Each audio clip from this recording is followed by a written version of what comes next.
Fine. Ready? Ready. Okay, yesterday we finished the dinim of Kaddish, davening for the Yomid, and things like that. Okay, and we said the best thing to the memory of the parents is to be a good Jew, do Torah mitzvahs, do good deeds in their honor, and so on and so forth. Okay, next dinim here in Kitzur are what's called Hilchos Talmud Torah, the mitzvah of learning Torah. Now, the mitzvah of learning Torah for a man is, as it says in the pasuk, V'gisa b'yom v'layla. You have to learn Torah day and night, which means, technically, according to halacha, you need to learn Torah 24/7. That's what the Torah says. You have to learn Torah 24/7. The Torah frees you to eat, to sleep, to do business, to do other things that you need to live. But otherwise, a man has a constant obligation to learn Torah. Minimal time for learning Torah, minimal amount, is, as it says in halacha, the expression, Perek echad shachris, Perek echad arvis.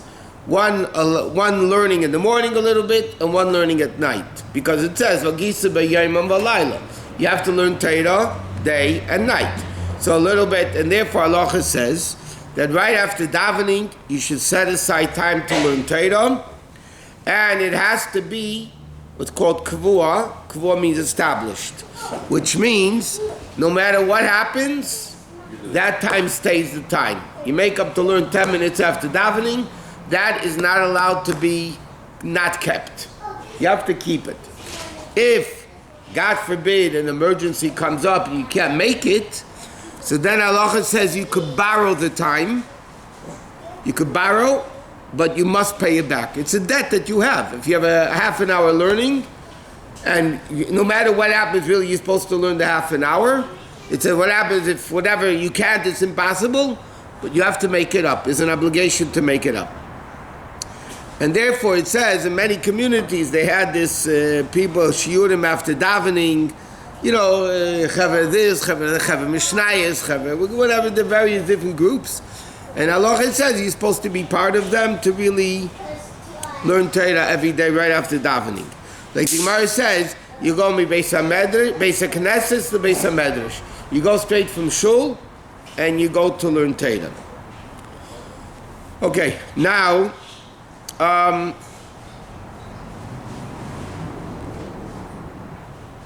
okay, there's an interesting shaila in halacha. I don't know why he brings it down here, but he brings it down here, so let's discuss it here. The Gemara says this is a legal question also. In the secular courts, it's a very big issue now. According to the Mishnah says in Pirkei Avos, Ha'emer davar b'shem omrei mevi ge'ula l'olam. If somebody says something in the name of the one they heard it, they bring redemption to the world, right? So if you hear something in the name of somebody, you're supposed to repeat it in the name, and you bring ge'ula to the world. What happens if you don't? You don't. So according to Magen Avraham and other opinions, you're actually stealing. You're transgressing a negative commandment of stealing, because it says le'sig zal dal, and the Noda B'Yehuda is like that also. And they quote a brayso that says you're called a ganef, but it's yours. In other words, they can't force you to give it back. Obviously, it's not tangible. But basically, if you heard it in the name of somebody, you have to repeat it in the name of the one you heard it from. So the Rebbe has many sichos on this, by the way, because we find Rashi constantly quotes Gemaras, Medrash, with the names of people that said that thing that Rashi says. Once in a while, Rashi brings down the name of the one that said it, and like the Rebbe explains in the sichos, that's because a brilliant kid can ask a question, and by Rashi saying who said it answers that question. But the question is, Rashi quotes, who's greater than Rashi? Rashi quotes many times Maimonides Chazal, statements of the sage, and he doesn't say who said it. We find even more so a Mishnah in Pirkei Avos that we mentioned many times, but the Mishnah says in Pirkei Avos, Shmuel HaKotten Neimer, Shmuel HaKotten was a student of Ram Gamliel, said, "Ben velei vechal tismach," when your enemies fall, don't rejoice. He quotes a whole Mishnah. That Mishnah is a pasuk in Mishlei. He doesn't add to it. He doesn't deduct from it. Shmuel HaKatan in the Mishnah Pirkei Avos quotes a pasuk in Mishlei. So all the commentaries ask, first of all, what do you mean Shmuel HaKatan? Shlomo HaMelech Amar. Shlomo HaMelech said Mishlei. What do you mean? Shammai HaKatan said the pasuk ben felei vechal tismach. It's not his own. It's Shlomo HaMelech said. So the Mepharshim answer, the Rebbe brings down in the Sichos many times, that sometimes you hear something from somebody and you internalize it to such an extent it becomes yours. So you start living with it. Shmuel HaKatan Eimer, why mean Shmuel HaKatan doesn't say Shmuel HaKatan Amar, past tense. Shmuel HaKatan Eimer, like all the other Mishnahs in Pirkei Avos. What does Eimer mean? Present tense, meaning he constantly lived with it. And because Shmuel HaKatan lived with that pasuk, it became his pasuk. And therefore it wasn't forbidden for him to say it over in his own name. It became actually his own. Another thing we find in the Gemara says, one of the Amiroim of the Gemara, whenever they repeated something, everybody knew it was from his Rabbi. It was one of the Tanoim, I mean. Everybody knew it was from his Rabbi. So therefore, the Gemara says he didn't have to always say, I heard it from my Rabbi, because everybody knew what he said. He heard from his Rabbi. And therefore, it wasn't considered stealing, it wasn't considered all that. But this is interesting. In legal law, you have a whole question with stealing an idea, copyright, can you copyright an idea, all those things. And it's a whole legal question in the legal system. Okay, next. Can I ask a question? Yeah. What happens if you're speaking to a non-religious crowd and you don't necessarily want to quote a rabbi, A, and B, what if you're quoting a secular person, like Dennis Prager, and you don't necessarily want to quote Dennis Prager, and saying, I heard this. You could say a person said, I heard from somebody. Yeah, I mean, because again, it's not... Listen, if we have to say it, we have to say it. You don't have to say it. You don't have to say it. But if you internalized it to the extent that it becomes yours, then for sure you don't have to say it. But saying that I heard it said by somebody, then that's... Yes, that's also good. Okay, next. A person is obligated to learn Torah whether he's rich, poor, healthy, sick, young, old. Even a poor man that goes begging on the doors to make a living, so he's busy, he also has to set a time to learn Torah. In fact, the Gemara says, Hillel mechayev anidim, Elazar mechism mechayev ashirim. Hillel would obligate the poor people. A guy's going to come up after 120 years and they say, oh, I couldn't learn Torah, I was poor. So you're going to tell him Hillel was poorer than you and yet he learned Torah. Same thing with the wealthy people and so on. So you can't get out of it. Every person has an obligation to learn Torah. Now, women, interestingly, do not have an obligation to learn Torah. They don't have an obligation per se to study Torah. They have an obligation, not because of the mitzvah of Torah, of learning Torah. Women have an obligation to learn all the halachas they need to learn to be a frum woman. Now, which means women have to learn all the mitzvahs, all negative mitzvahs they're obligated in. They have to learn all of Hilchas Shabbos, all Hilchas Pesach, all the halachas of Nida, family purity. As Rebbe said, yeah, there's enough what women have to learn could take a few lifetimes to learn. But there's no obligation per se of learning Torah. In other words, once a woman technically knows everything she needs to know how to be a religious woman, she has no obligation of learning Torah. A man, even if he learns Kol HaTorah Kuli, he knows everything top to bottom, he still has a constant obligation to learn Torah. He can't get out of it. He still has an obligation to learn Torah. Okay, but by the way, there's another interesting din. The Chidah, the B'Kreisa brings down, I'm saying nobody here brings it down, but the Chidah brings down, the Chidah holds, that let's say a teacher is hired to teach. He's paid to teach. When he's teaching Torah, he's not mekayim the mitzvah of learning Torah. Why? It's a job. Some people have a job, doctor, lawyer, whatever. He has a job teaching Torah. That's not the mitzvah. He's not mekayim the mitzvah of learning Torah. He's mekayim the mitzvah of having a job, of having a parnasa. So you can't say, okay, I teach 10 hours a day, so therefore I don't have to learn anymore. On the contrary, you didn't learn anything. Now you have to learn on your own level. Shusterman, What?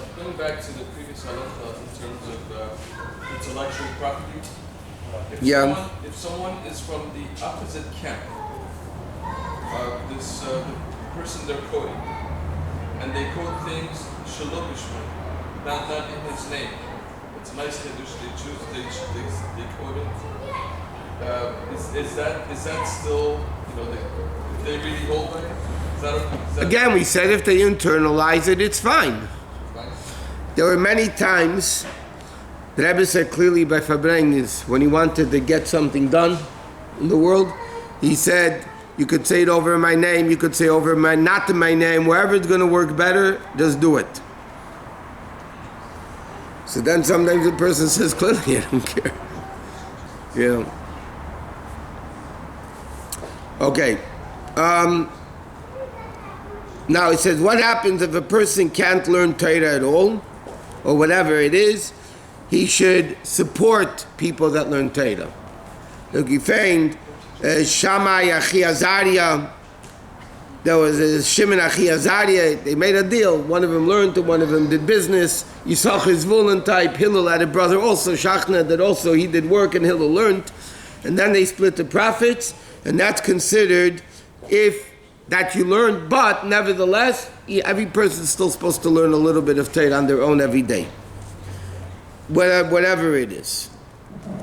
Okay, by the way, some people want to say that if you say Shema in the morning and Shema in the evening, that's Chumash, so you yetze the mitzvah of Torah, but not most people disagree with that you're not yetze, yeah.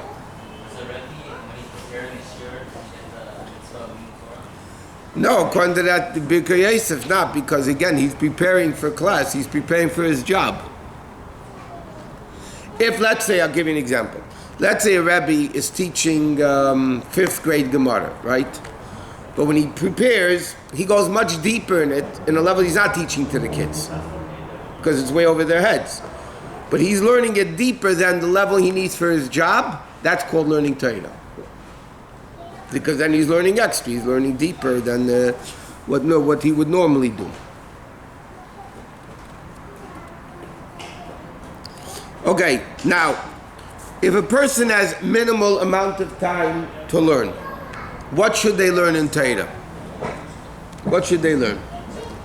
So, in Halacha it says, you should learn practical Halacha. You should need to know how to live like a proper Jew, practical Halacha. Or they also bring down, and this is where Chassidus comes into the picture, Agadah, Medrashim, Musa, Svarim, basically to learn how to behave like a proper Jew, rather than going into the pilpul and the discourses and all that. There's a famous story to Rebbe Rashab. Somebody came to the Rebbe Rashab, and he said, by the way, tonight's style to Rebbe's Yortzeit, but somebody came to the Rebbe Rashab and said, Rebbe, I have an hour to learn a day. Should I learn Gemara or should I learn Chassidus?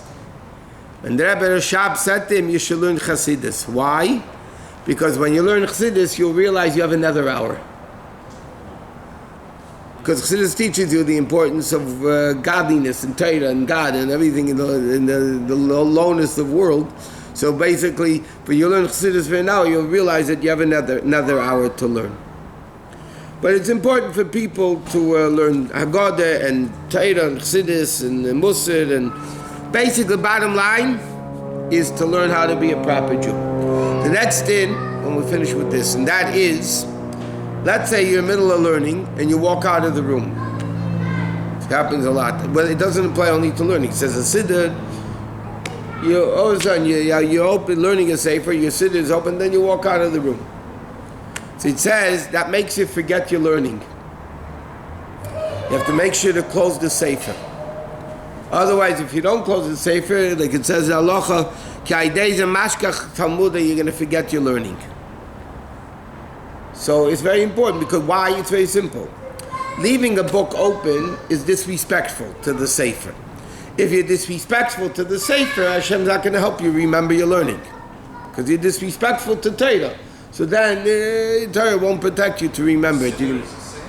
Siddur is the same also. When you leave a Siddur, you're not supposed to leave a Siddur open. Same with putting on clothes and taking off clothes, not holding one article at the same time. There's a whole bunch of things that are kosher l'shikcha. Is that shaykh to like a 2-year-old also? If you're dressing or undressing? It's not a question shaykh. They didn't learn Torah to forget. But obviously it means it's not something good. And you don't train them at an early age to do things wrong. So if it's wrong to take off 2 garments and put on 2 garments at the same time, so you don't teach a kid to do it that way.